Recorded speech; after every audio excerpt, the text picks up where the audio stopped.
Barbu de ville! Ben oui, la grosse barbe qui raconte des histoires. Hey, t'es là, toi? Bienvenue dans la Josette du Barbu, épisode 376, quatrième prise. Il n'y en aura pas de facile. Il fait présentement 10 degrés à l'extérieur de nos studios. Oui, ça sent l'automne, mesdames et messieurs. Les feuilles sont en train de changer de couleur. Ça va être les couleurs à Tremblant, à Saint-Sauveur, à Sutton, en Estrie, dans les cantons de l'Est, dans les Laurentides, dans l'Anaudière. Ça va être les couleurs. Le monde va se garocher aux pommes, va se garocher aux citrouilles. Commence à faire fret. C'est le temps des potages. C'est le temps de sortir la mijoteuse avec les recettes de Ricardo. Voilà. Mais le ciel est beau, le ciel est bleu, fait que tout le monde est content. Et je suis heureux dans mon cœur. Toi, comment ça va? Mais là, le plus important. The most important thing, la chose la plus importante et essentielle à ce podcast, évidemment, as-tu fait ton lit? As-tu fait ton lit? Comme le Navy SEAL David Goggin. You can hurt me. As-tu fait ton lit? Comme Joe Rogan, le podcaster, l'animateur, le stand-up comique. As-tu fait ton lit? Comme l'agent immobilier de Angel Volker, Jean-Yves Lavoie. As-tu fait ton lit? Comme la boxeuse Kim Clavel. As-tu fait ton lit? Comme la grande championne de MMA Amanda Nunes. Ben là, aujourd'hui, m'a dit, le Barbu de Bill n'a pas fait son lit parce que la femme de ménage va passer. Fait que j'ai enlevé mon drap, mes têtes d'oreiller, mes dessus de tête d'oreiller, puis j'ai pas fait mon lit. Et c'est une bonne raison. Voilà. Trêve de plaisanterie. Premier sujet de la journée. T'as une minute, m'allez voir ma page de sujet. Bon. Hey là, imagine-toi donc, j'ai vu ça sur Facebook, puis mon chum Slip Coquille a signé cette pétition-là. C'était... J'en revenais pas. Là, il y a une pétition sur Facebook. Attache ta tuque, mon ami, avec la broche. T'es-tu bien assis? Si t'es pas assis, assis-toi. Si t'es au volant, attache ta ceinture de sécurité. Écoute bien ça. Roulement de tambour et trompette. Imagine-toi donc, il y en a qui ont parti une pétition pour que le Canadien de Montréal enlève le logo, la patch de RBC, le nouveau logo, la nouvelle patch de RBC sur le chandail du Canadien. Il y en a qui perdent leur temps. Il y en a qui n'ont rien à faire dans la vie, qui décident de partir des pétitions pour enlever une patch sur un chandail de hockey. Là, moi, vous annoncer quelque chose, tombez pas à terre. Le Canadien de Montréal, c'est pas un OSBL. Le Canadien de Montréal fait pas dans le communautaire, puis il fait pas du bénévolat. Le Canadien de Montréal, c'est une PME. C'est une entreprise qui fait de l'argent. C'est une entreprise privée qui fait de l'argent. C'est ça son but. Fait que là, arrêtez de vous approprier ça comme si c'était religieux, la patente, là. Ah, c'est pas ça pantoute. Ben oui, vous êtes attaché à votre club. Je comprends ça. C'est mon club aussi. Mais on est en 2022, puis il faut aller clair du temps. Ils veulent faire des revenus. On va-tu les empêcher de faire de l'argent? Si tu veux pas le maudit logo d'RBC, ben donne le montant qu'RBC a donné, puis il n'y en aura pas de logo. C'est simple de même. On appelle ça du capitalisme. Voilà.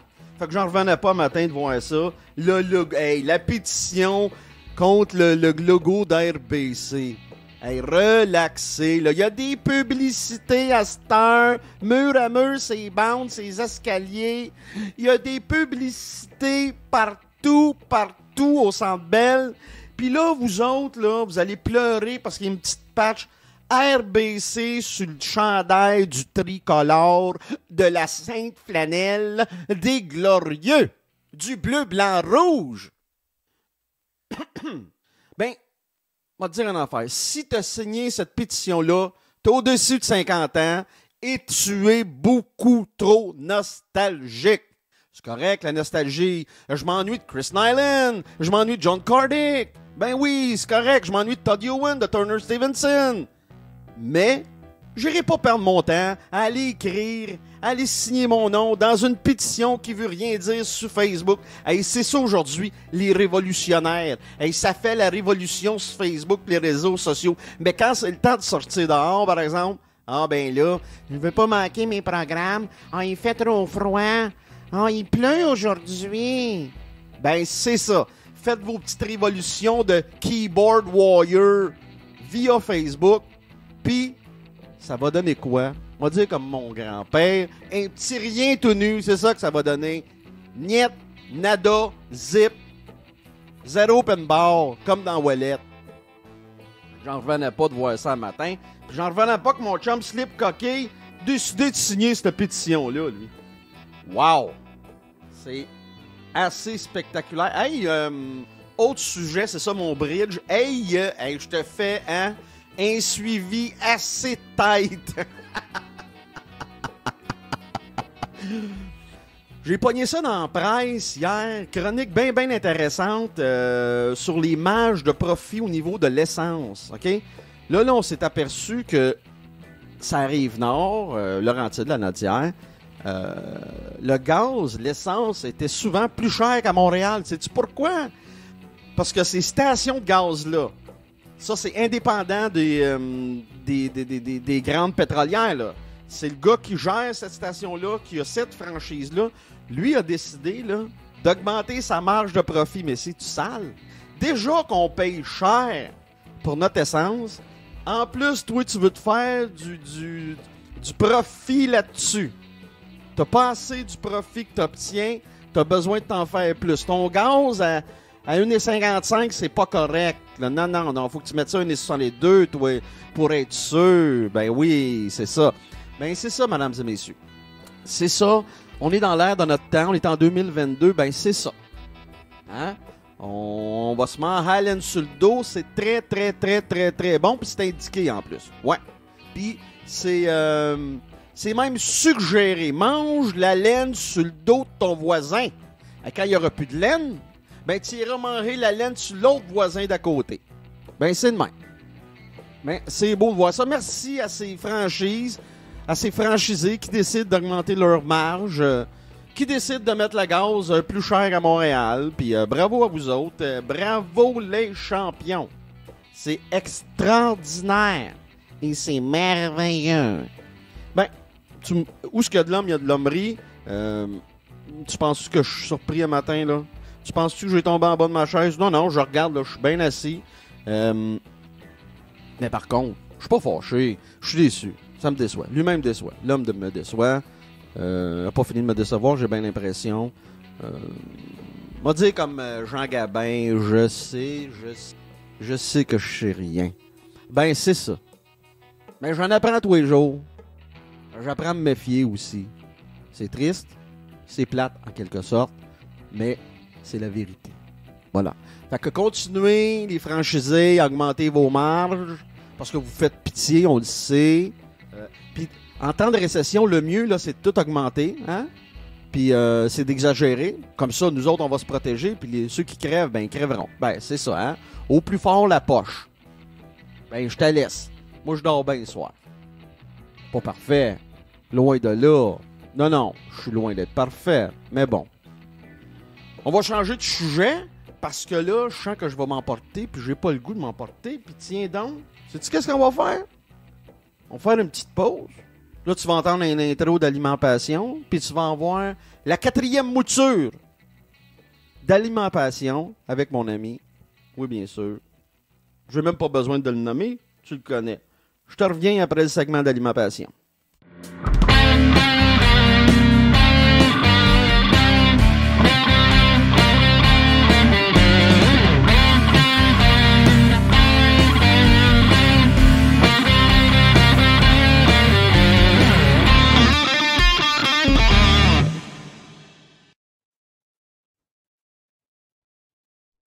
De retour dans la jasette du barbu.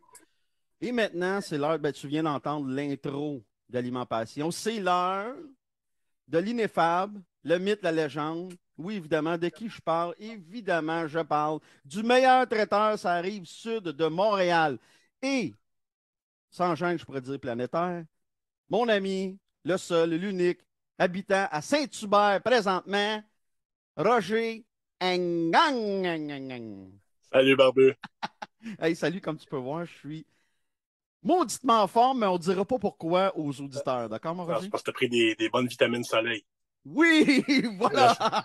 Le soleil rentre par ta fenêtre, là, on voit bien ça, nous autres en Zoom. Là, oui! Ce que le soleil peut faire, hein?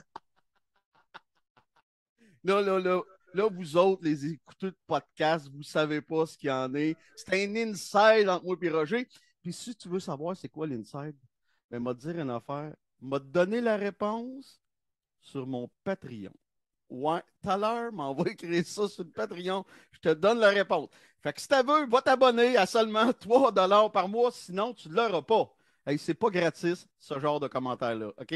Bon, hey, trêve de plaisanterie. Roger, tu as 2 sujets aujourd'hui, une suggestion et un sujet. En fait, ton sujet, c'est le vidéo virale qui a viré depuis 2-3 jours à côté, là, du gars, du clown. Ben moi, je dis le clown, mais toi, tu as 2 versions, là.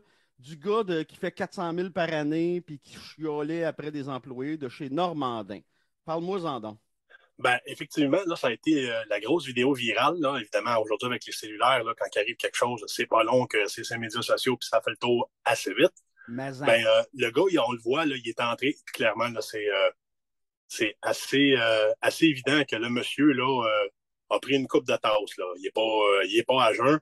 Puis il est en train de traiter les employés, là, vraiment, là, comme on va se le dire, là, comme de la merde. Là, c'est extrêmement choquant. On voit là, les employés, là, tes jeunes employés, rester extrêmement calmes. Là, puis lui qui se fait battre la gueule, puis qui est en train de dire moi, je fais 400 000, je pourrais tout acheter ici, ça n'a pas d'allure. Puis qui dit que c'est des charognes qui méritent d'être sortis. Ah oui, c'est vraiment, c'est horrible. Ce gars-là s'est fait rentrer dedans. Il y a eu toutes sortes de commentaires, là, comme quoi c'était. Clairement, là, et avec raison, là, je veux dire, on parle pas comme ça aux gens d'une manière ou d'une autre, là, que c'est un gars, là, que probablement, là, t'as des problèmes, là, tu t'es bâti une estime de toi selon ta business, là, puis à cause de ça, là, tu penses que tu es obligé d'écraser tout le monde là, qui travaille au salaire minimum. C'était là, clairement là, toutes les visions qu'on voit là, d'un être humain exécrable là, qui est en train d'écraser du monde de la restauration. Puis moi, honnêtement, dans la restauration, là, que tu travailles chez Normandin ou au Lalou, là, on fait la même job. Là. C'est différent, là, mais it's the same. Là. Fait qu'il faut respecter ces gens-là. Tu as raison. Là. La restauration, c'est un beau milieu, OK? Mais c'est des gens qui travaillent fort. Que tu travailles au Toqué ou au McDo, là, tu travailles fort, OK? C'est beaucoup. Puis toi, tu le sais, tu es un cuisinier, puis cet été, tu as travaillé au golf, tu le sais, là. La cuisine, quand tu es en cuisine, il n'y a rien de bucolique là-dedans. Là. C'est un travail d'usine aussi. Là. Oh, c'est extrêmement tough. Et la chaleur, la vitesse, le monde qui ne sont pas contents. Il y en a des affaires, mais c'est un beau métier en même temps. Là. Je ne suis pas en train de dire que ce n'est pas un beau métier. C'est un beau métier, mais ce n'est pas un métier facile. Puis ces gens-là, comme tu dis, méritent notre respect total. Puis ils ont tellement. Ceux qui ont le plus goûté en plus pendant la pandémie, ben, c'est les gens de la restauration. Ben, exactement. Puis évidemment, il y avait déjà un grand problème là, de personnel là, au niveau de la restauration. Évidemment, la pandémie a fait que ça ne s'est pas amélioré. Non, ça donc, on voit, puis là, évidemment, là, on parle des gens en cuisine parce que moi, c'est ce que c'est, là, mais évidemment, c'est les employés là, du devant de la maison, là, des employés de service qui se font là, rentrer dedans. Une affaire pas possible par un bonhomme qui faut leur donner ça. Là, les jeunes personnes, on les voyait sur la vidéo, gardaient leur calme et tout et tout. Donc, ce gars-là s'est fait ramasser une affaire pas possible là, sur les médias sociaux. Et avec ce qu'on envoyait, évidemment, là, c'était avec raison, là, c'était tout à fait exécrable comme comportement. Maintenant, on est en 2022, hein? On voyait juste un côté de la médaille, puis ça faisait bien notre affaire. Le monsieur en question a fait un post qui est sorti là, aujourd'hui, au moment où on enregistre, là, il y a quelques heures. Ce qu'il dit, c'est que oui, bon, le gars, il prend le blanc, il a dit des choses horribles.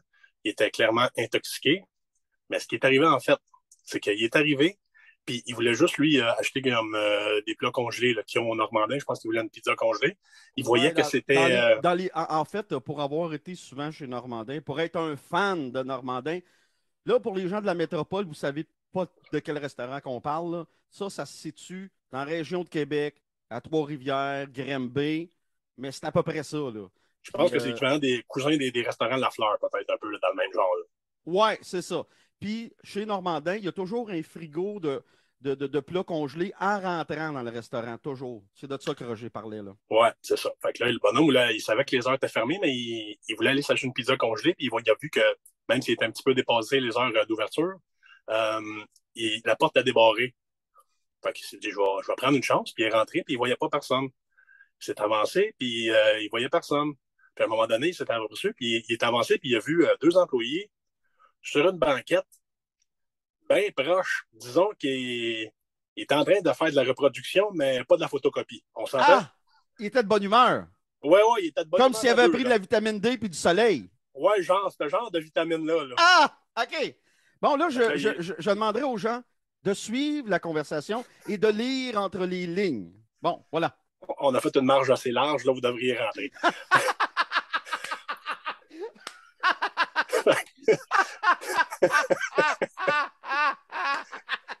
OK, c'est bon. Excuse-moi, continue. Fait que, en fait, là, c'est ça. Là, il les a filmés. Puis quand que les gens sont aperçus qu'il était là, ben là, ils sont relevés vite, puis ils ont voulu acheter son silence. Et ils ont voulu acheter son silence avec des denrées du restaurant qui étaient justement dans le comptoir des surgelés. Et c'est là que lui, en tant que propriétaire de business, s'est offusqué et que, bon, il a dit des choses qui sont quand même tout à fait pas excusables et horribles à ces gens-là, mais on n'avait pas l'autre côté de la médaille. Fait qu'il y a personne de blanc comme neige là-dedans. Moi, là, quand tu utilises cette expression-là, il faut dire aux auditeurs qui ne te voient pas, t'es black. Puis, blanc comme neige, là, je trouve ça très drôle. Bon, mais avec les deux côtés de la médaille, là, moi personnellement, j'aurais tendance à ne pas blâmer le bonhomme, là. C'est pas chic, la porte débarrée, puis on est en train de fourniquer, là, puis on t'offre des plats sur le bras de M. Normandin, là. C'est pas chic. Ben, c'est ça. Fait que, honnêtement, je pense que, regarde, oui, le bonhomme a tenu des propos absolument horribles. Puis là, regarde, on n'était pas là. Fait que, qu'est-ce qui est vrai, qu'est-ce qui n'est pas vrai? Mais bon, il semble que selon sa version, que la police a été sur les lieux après que les employés l'aient appelé. Il a monté son téléphone à la police. La police a fait comme. Lui, il a dit, ce qu'il dit, du moins, c'est que, regarde, je suis prêt à laisser mon téléphone à la police, puis faites votre enquête. Ils ont dit non, c'est correct, rentrez, on va s'arranger avec eux autres. Donc, mais, tu sais, la vidéo était déjà sur les réseaux sociaux et ça va vite, une affaire de même. TikTok, surtout au Québec, là, il y a un petit quelque chose, là, ça va vite. Alors, je pense que, comme je dis, tout le monde est coupable là-dedans. Il n'y a personne qui a juste fait du bien. Mais, tu sais, on évite à vilipender des fois là, des gens. C'est pas la première fois que ça arrive au Québec. Là, je me rappelle d'une fois là, que là, ce cas-ci, ça touchait des gens de la restauration. Fait qu'évidemment, la première fois que j'ai vu la première partie de la vidéo, que j'ai écoutée parce que je t'avais dit on va s'en parler. Puis je voulais pas parler à travers mon casque. Je voulais être certain de voir de mes yeux la vidéo. Puis juste avant qu'on se mette à enregistrer, là, j'ai vu le dit article là. Merci aux algorithmes là, des réseaux sociaux que quand on pèse quelque chose, ils nous redonnent des nouvelles. Ben, j'ai eu justement la vidéo, pas la vidéo, mais un post de réponse là, du monsieur en question. Et puis, une autre chose, c'est que le monsieur était effectivement là, un propriétaire d'une business. Et à la suite de cette vidéo-là, tout le monde là, s'est mis à s'acharner sur les pages Facebook et Google de sa business, puis faire ça. C'est que le monde, hein? Puis ça, là, moi, je comprends là, que vous avez trouvé que cette personne-là n'est pas correcte. Puis là, de l'autre côté, ça va peut-être venir aussi du côté des employés. Là. Laissez les business tranquilles. Là. C'est les individus personnels. C'est ça, exact. Parce que dans le business, là, c'est pas un travailleur autonome qui est tout seul avec lui-même. Là. C'est une business. Il y a des gens, il y a des gens qui travaillent là pour nourrir leur famille. Là. Fait que, tu sais, je comprends que si vous ne voulez pas encourager cette personne-là d'un point de vue personnel, vous n'allez pas dans ce business-là, c'est une chose, mais allez pas salir la business pour salir la business. Il y a des gens qui travaillent qui n'ont pas le choix peut-être de travailler là et de gagner leur pain. Fait que je sais qu'on a tout le temps le choix, là, mais il y a des fois là, où ça peut arriver. Pour conclure sur le sujet, Roger, on pourrait dire que dans cette histoire-là, personne n'est blanc comme neige. Absolument. Il n'y a personne de blanc comme neige. Bon, c'est bon. Deuxième sujet, ben là, tu vas nous faire une suggestion comme tu nous fais d'habitude. Et puis tu vas nous parler d'une charcuterie en Estrie, dans les cantons de l'Est. Ben oui, en fait, moi, je fais la différence parce que moi, je suis un gars des cantons de l'Est et on fait la différence. Hein. Le petit coin que je viens, là, on a chacun notre petite chicane. Là. Moi, d'où est-ce que je viens, le côté Brome-Missisquoi, le côté proche, là, Cowansville, ça, c'est les cantons de l'Est. Quand on s'en va au bord de Sherbrooke, là, Magog, ça, c'est l'Estrie. Là. OK, on a une guerre de clochers ici. Oui. Je savais pas cette guerre-là. Moi, ça m'intéresse. On va gratter ça ensemble. Pas aujourd'hui. Une guerre, faut le dire vite. Là. Mais mettons qu'on s'approprie notre petit nom. C'est pas mal plus c'est juste les chicaneux comme toi. T'es un peu comme Yann Terriot, dans le fond. Hein? T'es un genre de... T'aimes ça brasser un petit peu. C'est bon, j'aime ça. Non, pas tant, mais j'ai tendance à avoir des allégeances et à être fidèle. Fait que, fois de temps en temps, je vais lever un petit peu le ton. Ça, madame, messieurs, sa fidélité, je peux très bien en parler. Ça fait 4 ans qu'il commandite le Barbu de Ville avec Chef Maison. Évidemment, Chef Maison, c'est toujours la solution. Ça fait longtemps qu'on le dit et qu'on le sait. Mais oui, effectivement, il est fidèle. Il peut se donner cette qualité-là, c'est clair, net et précis. Ah ouais, donc ta charcuterie en Estrie. En Estrie, dans la ville de Scottstown, un petit peu passé, quand même assez passé Sherbrooke. C'est une ville qui est quand même assez proche là, des lignes américaines. Je n'avais pas été là personnellement. En fait, leurs produits étaient distribués dans les stations des bières et fromageries. Moi, j'en ai une près de chez moi, là, ça arrive sud à Sainte-Julie. Je sais qu'il y a quelques autres succursales, là, entre autres, ça arrive nord, je pense à Blainville, si je me rappelle bien. Il y avait les produits de la charcuterie Scotsman. Une très, très belle charcuterie, là, des très beaux produits faits à l'ancienne. Avec un apport là, justement bien équilibré, pas trop gras, pas trop salé, ce qu'on trouve malheureusement trop souvent là, dans les charcuteries là, populaires à l'épicerie, tout ça, parce que c'est trop gras, trop salé, c'est extrêmement lourd. Ouais. Là, ça reste des charcuteries, là, ça c'est pas des pommes vertes, là, mais c'est quand même beaucoup moins lourd, là, puis on peut s'en permettre un petit peu plus là, que des charcuteries. Alors, j'avais 3 produits, moi, que j'avais achetés. J'avais là un pâté, une terrine à l'ail, et une mousse de foie de volaille. En fait, les pâtés, c'est ça. La terrine à l'ail, la rillette de porc et la mousse de foie de volaille. Tous des super bons produits, mais des 3, là, mon petit coup de cœur, la mousse de foie de volaille au cidre, une petite merveille. C'est une charcuterie, mais c'est d'une légèreté incroyable, des saveurs délicates. On avait le salé de la terrine avec un petit peu de gras, évidemment, ça reste de la terrine. Puis tu avais le sucré du cidre là, qui allait se marier là-dedans. Une exécution, moi personnellement, c'est toujours ça qui m'intéresse, l'exécution top-notch. Tout était calculé, tout était pensé. C'était magnifique. C'était un rare 5 sur 5 que j'ai donné à la mousse de foie de volaille au cidre de la charcuterie Scotsman de l'Estrie. Hey, ça, c'est rare, ça. 5 Roger Yingong sur 5 Roger Yingong. Ça, c'est rare en tabarnouche. D'habitude, tu vas aller dans le 3.5 jusqu'à 4.5, mais c'est rare 5. Fait que retenez ça, gang, là. La mousse de foie de volaille, de la charcuterie. Scotsman à Scotsman même. À Scotsman même. Retenez ça. Puis oui, il y en a, ça arrive nord. Je pense chez Espace Soublon, mais là, je ne vais pas me tromper, à Saint-Eustache. Faudrait regarder, faudrait vérifier. Puis peut-être dans les William G. Walter aussi. Là. Regardez ça, là. Sur la Rive-Nord, puis à Montréal, là, vous allez... Parce que là, maintenant, je parle plus de Montréal, parce que j'habite à Montréal, donc... mais j'oublie pas la Rive-Nord quand même, là, mais... Hey, c'est le fun des beaux produits de même, des produits locaux, des produits 100% québécois. Ben, c'est le fun d'en parler, c'est le fun de les essayer, puis là, tu m'as donné le goût, tu viens de me créer un besoin, je te remercie. C'est exactement pour ça que le podcast Aliment Passion est là. C'est pour créer des dépendances foodie et pour parler des petits producteurs comme ça qui sont loin de chez moi. C'est pas parce qu'ils étaient à côté de la maison. Là. Mais des fois, avec les petites places comme la station des bières, des choses comme ça qui trouvent des producteurs du Québec, ben, on réussit à mettre la main là, sur des petits bijoux de production. Puis, en terminant, où est-ce qu'on peut écouter Aliment Passion? C'est ça le plus important. Le podcast Alimentation est disponible sur toutes les plateformes. C'est la beauté de la chose. On est sur les plateformes les plus populaires, évidemment. Spotify, Apple Podcasts, Google Podcasts. Sinon, tous les autres podcatchers que vous utilisez, peu importe ce que c'est, sur Balado Québec, iHeartRadio, Spreaker, peu importe ce que vous utilisez, on est là, ainsi que toutes nos pages sur les médias sociaux. Laissez-nous un petit message là, comme quoi vous écoutez ou vous avez essayé quelque chose qu'on a essayé. Là, on est là sur Facebook, Instagram là, pour les photos, pour voir tout ce qu'on vous parle, ainsi que Twitter. Là, vous allez aussi avoir là, toujours les dernières nouvelles par rapport au podcast. Et surtout, il ne faut pas que les gens oublient, Roger. Arrêtez de faire des recettes et cuisiner. Cet épisode est une présentation de Chef Maison. Chef Maison, le meilleur traiteur, ça arrive sud de Montréal. Peu importe ta situation familiale ou ton besoin, ben Roger, le propriétaire, a un format pour toi. T'en veux-tu des choix? Familial 5 jours, monoparental 5 jours, individuel 5 jours, format grande famille.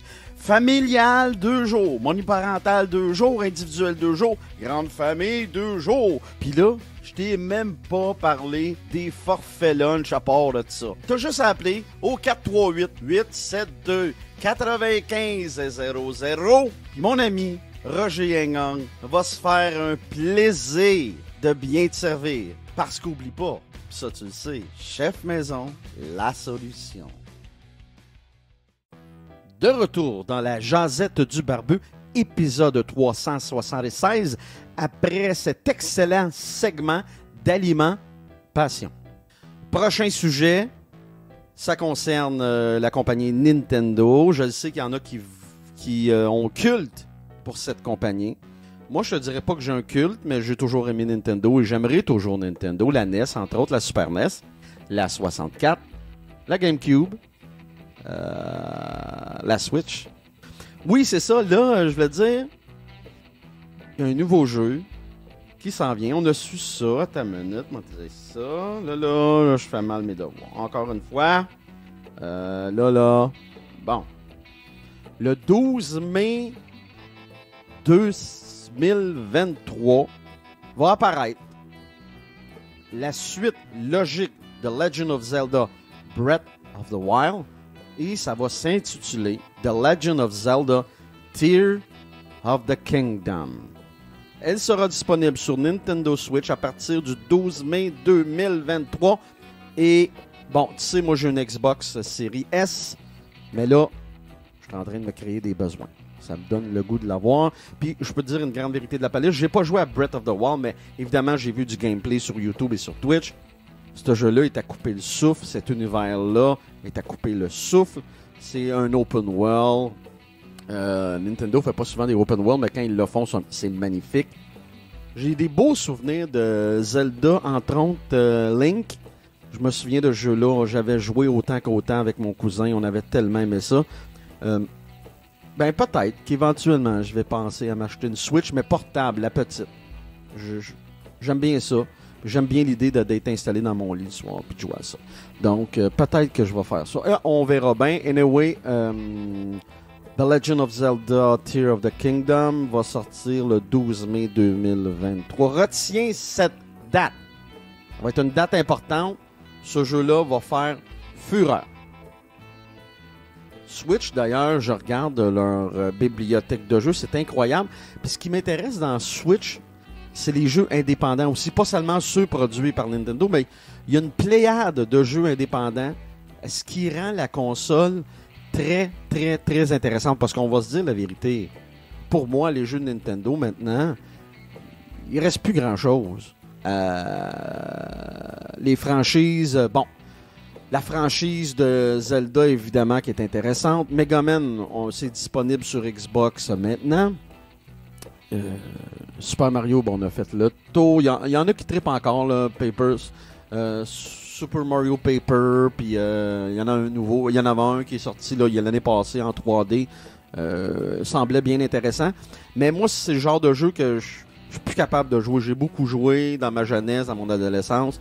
Maintenant, je suis comme rendu ailleurs. Tu sais, je triple les Red, vous le savez, là, les Red Redemption, la franchise de Far Cry, Assassin's Creed. Bon, c'est ce genre de jeu-là, moi, qui me fait triper maintenant.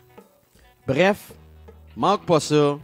Le 12 mai 2023, The Legend of Zelda, Tears of the Kingdom.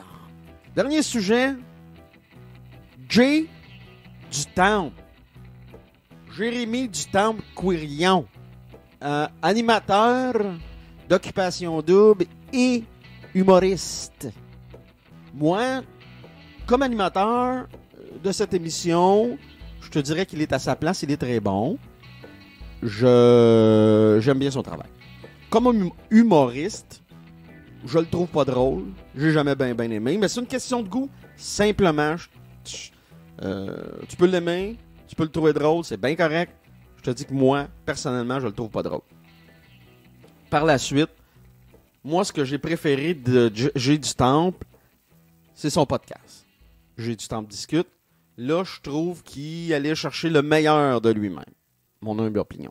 Là, j'ai regardé une photo qui est sortie sur Novo. Puis je regardais Jay du Temple.